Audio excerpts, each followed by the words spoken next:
Kasus David, Mahfud MD desak polisi terapkan pasal penganiayaan berat.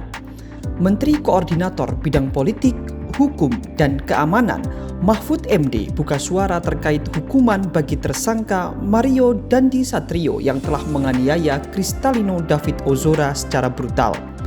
Mahfud mendesak pihak kepolisian untuk menerapkan pasal penganiayaan berat kepada Dandi, anak ex-pejabat Direktorat Jenderal Pajak Kementerian Keuangan itu. Ia menyebutkan polisi bisa menerapkan pasal 354 atau 355 Kitab Undang-Undang Hukum Pidana.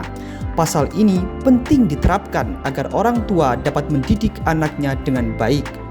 Pasal 354 KUHP ayat 1 berbunyi, barang siapa dengan sengaja melukai berat orang lain dihukum karena menganiaya berat dengan hukuman penjara selama-lamanya 8 tahun.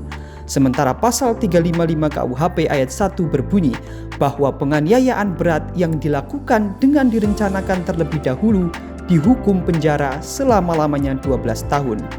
Menurut Mahfud, kedua pasal tersebut lebih keras dan tegas. Ia pun berharap dan meminta aparat penegak hukum profesional serta tidak boleh main-main. Sebab masyarakat saat ini sudah cerdas dan mudah mengetahui ketika ada upaya dari kepolisian untuk menyembunyikan, membelokkan, dan mengaburkan perkara.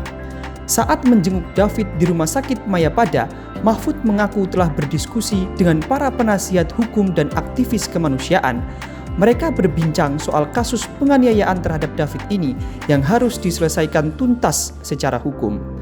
Terkadang katanya, untuk suatu kelalaian, aparat kepolisian biasanya menerapkan pasal paling ringan dengan tujuan memberikan pendidikan. Namun, banyak pasal yang sering ditambahkan atau dicantumkan sebagai alternatif. Sebelumnya, Lembaga Bantuan Hukum Ansor yang menjadi kuasa hukum keluarga David mendorong kepolisian untuk mendalami fakta secara utuh dan mengkaji penerapan pasal yang memiliki unsur percobaan pembunuhan atau menghilangkan nyawa seseorang. Pihak kepolisian juga perlu untuk mengkaji ulang penentuan status hukum pihak-pihak yang terlibat dan penerapan pasal-pasal yang disangkakan. NU Online melaporkan.